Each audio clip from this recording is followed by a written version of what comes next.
Good morning और student, आप सभी का हार्दिक स्वागत है श्री श्याम एजुकेशन शिक्षण संस्थान में।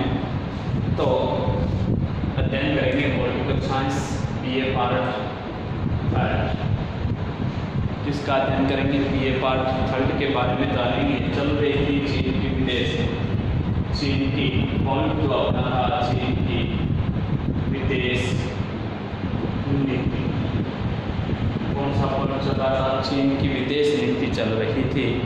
आज जो पढ़ेंगे चीन की विदेश नीति के विकास के चरण, विकास के चरण। चीन की जो विदेश नीति है उसके विकास के चरणों के बारे में आज हम अध्ययन करेंगे, जानने की कोशिश करेंगे। तो पूछ ले कि इस चीन के विदेश नीति को 4 चरण बनाएंगे। 4 चरण कितने भागों में बांटा गया? चीन की विदेश नीति को 4 चरणों में बांटा गया है, 4 भागों में बांटा गया है। पहला जो इसका भाग है, देखो उग्र नीति। कौन सी नीति? उग्र नीति का युग। पहला जो चरण है वो कौन सा है? उग्र नीति का युग माना जाता है। 1949 से 55 तक की 1949 से 1955 तक का जो समय है वो उग्र नीति का, विदेश नीति का माना जाता है। दूसरा चरण शांतिपूर्ण सहअस्तित्व की नीति। शांतिपूर्ण 53 तक है। दूसरा है शांतिपूर्ण सहअस्तित्व की नीति का युग 1954 से प्रारंभ होता है। कि शांतिपूर्ण सहअस्तित्व की नीति का जो युग है वो कब से प्रारंभ? 1954 से 57 तक रहता है। फिर वापिस नई आक्रामक युद्धवादी नीति, नई आक्रामक युद्धवादी नीति,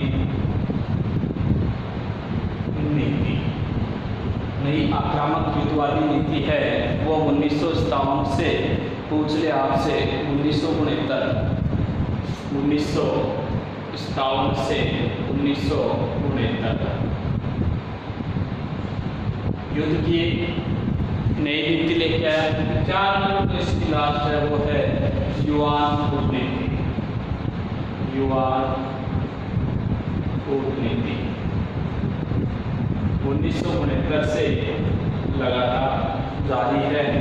तो चीन के विकास के बारे में हम पता करें तो इसको 4 चरण बनाएंगे। कितने चरण? 4 चरणों में हम अध्ययन करेंगे। पहला जो चरण है उग्र नीति का युग।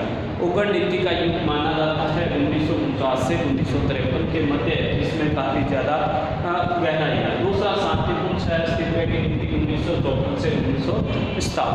तीसरा पूरे नई आक्रामक युद्धवादी नीति 1957 से 1969। चौथा युग है युआन कूटनीति 1969 से लगातार। तो इसमें हम पहले वाले के बारे में जानकारी हासिल करेंगे कि पहला जो युग है उसका अध्ययन करेंगे। पहला युग कौन सा है? उग्र युग 1949 से 1953 वाला माना जाता है। अब देखो कि चीन है वो 1949 में आज़ाद हुआ था। स्वतंत्र कब हुआ था? 1949 में। और स्वतंत्र होते ही यहाँ पे साम्यवादी की स्थापना हुई। किसकी स्थापना हुई? साम्यवादी की स्थापना। कि चीन 1949 में स्वतंत्र होता है, आज़ाद होता है। आज़ाद होते ही किसकी स्थापना करता है? सबसे पहले साम्यवादी विचारधारा की स्थापना करता है। इसमें पूछ ले कि 1949 में जो साम्यवादी है विचारधारा वो सोवियत संघ की थी। किस महाशक्ति की थी? सोवियत संघ की। तो 1949 में देखो 1949 में सोवियत संघ के साथ पूछ ले कैसे संबंध स्थापित करता है? भाई दौत्य संबंध स्थापित करता है, मतलब मधुर संबंध। किसके साथ? 1949 में चीन है वो सोवियत संघ के साथ संबंध स्थापित करता है। दौत्य संबंध क्या कहा जाता है? दौत्य संबंध कहा जाता है। 1949 में पूछ ले आपसे फिर कि 1950 में मित्रता की क्या की? 1950 में 1949 में तो संबंध स्थापित किए और 1950 में चीन क्या कर लेता है? सोवियत संघ के साथ मित्रता स्थापित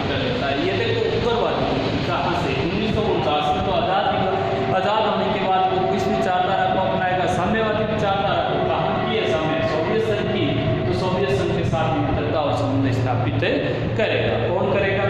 चीन करेगा। अब देखो कि 1950 में चीन ने क्या किया भाई, इसी दौरान 1950 में चीन ने, किस देश की बात चल रही है? चीन की बात चल रही है कि 1950 में चीन ने एक तरफ तो समुद्र स्थापित करता है, दूसरी तरफ एशिया और ऑस्ट्रेलिया, एशिया व ऑस्ट्रेलिया महाद्वीप के देशों का एक सम्मेलन बुलाता है। क्या बुलाता है? सम्मेलन। कि एक तरफ तो समुद्र स्थापित कर रहा है, दूसरी तरफ एशिया और ऑस्ट्रेलिया के देशों का सम्मेलन बुलाता है। नाम दिया ट्रेड यूनियन सम्मेलन। क्या नाम दिया भाई? ट्रेड यूनियन सम्मेलन। इस सम्मेलन में क्या होता है? इस सम्मेलन में घोषणा करता है कि संपूर्ण एशिया, एशिया के देशों को बुलाता है। इसका मतलब संपूर्ण एशिया की मुक्ति के लिए, राष्ट्रीय मुक्ति के लिए क्या करना होगा? राष्ट्रीय मुक्ति के लिए युद्ध करना होगा, संघर्ष करना होगा। कि संपूर्ण एशिया के देशों को आज़ाद करवाने के लिए चीन को क्या करना पड़ेगा? अन्य देशों के साथ युद्ध करने पड़ेंगे, अन्य देशों के साथ आक्रमण करना पड़ेगा। तो यहाँ तक हमने जाना कि चीन की जो उग्र नीति है वो काफ़ी घातक रही है। कि एशिया और ऑस्ट्रेलिया के देशों को 1950 में ट्रेड यूनियन सम्मेलन बुलाता है। उस सम्मेलन में कहता है कि जो एशिया के देश हैं उन्हें स्वतंत्रता किस प्रकार से मिलेगी? युद्ध के माध्यम से मिलेगी। चाहे वियतनाम या जो देश हैं इंडोनेशिया, मलाया, इन देशों का उग्रवादी नीति से या युद्ध संघर्ष की नीति का समर्थन है किया कि चीन क्या करेगा? इनका नेतृत्व करेगा। और इसके साथ ही क्या कह रहा है? एशिया में क्रांति का विस्तार होना चाहिए। किसका विस्तार होना चाहिए? तो क्रांति का विस्तार। ये बात कौन कह रहा है? ट्रेड सम्मेलन में चीन कह रहा है। इसके बाद देखो कि 1949 में दो उद्देश्यों पे बल दिया था। कौन कौन से? कि इस 1900 ये तो की बात 1950 कंप्लीट हो गई कि 1949 में साम्यवादी विचारधारा को अपनाया और सोवियत संघ के साथ मित्रता स्थापित की। जहाँ मित्रता स्थापित करता है 1950 में, वही एक सम्मेलन भी बुलाता है। चीन एशिया और ऑस्ट्रेलिया के देशों का नाम दिया ट्रेड यूनियन सम्मेलन। संपूर्ण एशिया को राष्ट्रवादी अगर मुक्ति चाहिए तो युद्ध करने होंगे, संघर्ष करने होंगे और क्रांति का क्या करना होगा? विस्तार करना होगा। यहाँ तक हमने अध्ययन किया। उसके बाद देखो 1950 में और क्या करता है चीन?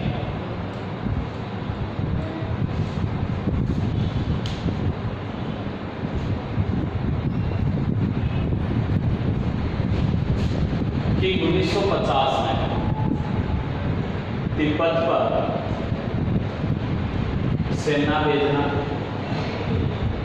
उग्रता का भुगतान कर रखा है। किसका? कि इस बात को मानते हुए चीन ने 1950 में क्या कर दिया? तिब्बत जो भारत का अंग था उस पर सेना भेज दी और उन पर आक्रमण कर दिया और तिब्बत को आज़ाद करवाने का क्या कर दिया? चीन ने तिब्बत को मुक्ति की घोषणा की। कि चीन में सेना भेज के तिब्बत को आज़ाद करवाने की घोषणा किसने की? चीन ने की। इसके बाद पूछ ले आपसे कि आगे क्या हुआ था? कि 24 अक्टूबर 1950 को यह घोषणा होती है। कहने का मतलब उग्र नीति को अपना लेता है। कौन अपनाता है? चीन अपनाता है। और क्या कहता है कि अपने जो संबंध हैं वो यहाँ तक उभर रहे थे।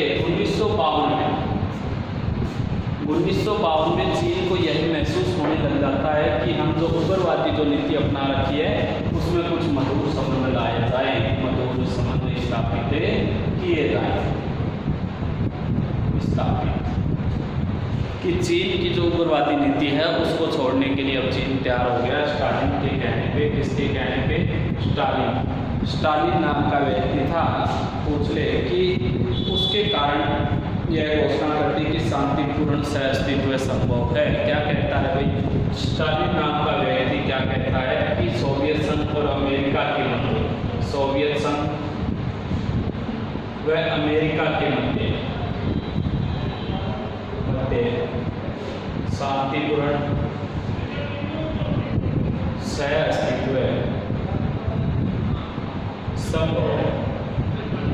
तो जिसके तहत चीन को 1952 में अपनी जो ये नीति है इसमें कुछ बदलाव करने पड़ते हैं। अब देखो क्या बदलाव होते हैं कि दूसरा 1952 के बाद कौन सा युद्ध चल जाएगा, 54 में शांतिपूर्ण सहअस्तित्व का चलेगा। कौन सा चलेगा भाई, शांतिपूर्ण सहअस्तित्व की नीति। दूसरी नीति कौन सी आती थी आपसे पूछ ले तो कहोगे शांतिपूर्ण, कौन सी नीति आई थी, शांतिपूर्ण सहअस्तित्व की नीति, शांतिपूर्ण सहअस्तित्व की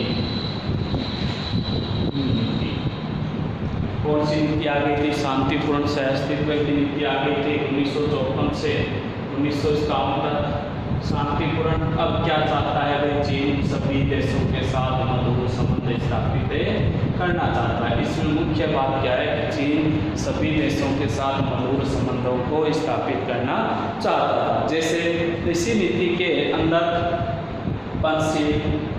पंचशीलता का निर्माण हुआ था। पंचशीलता मतलब 5 नियम, इसी के अंदर किसका निर्माण किया गया था 1954 में, पंचशीलता का निर्माण किया गया था। चाउ लाई और पंडित जवाहरलाल नेहरू के मध्य। कहने का मतलब है कि चीन ने अपनी उग्रवादी नीति को छोड़कर मधुर संबंध स्थापित कर दिए और भारत के साथ 1954 में इस सिद्धांतों पे बल देता है, पंचशीलता के सिद्धांतों पे बल देता है। चाउ लाई एंड पंडित जवाहरलाल नेहरू ने मिलकर बनाए थे। कितने नियम बनाए थे, 5 नियम बनाए थे। वो पढ़ेंगे हम नेक्स्ट वीडियो।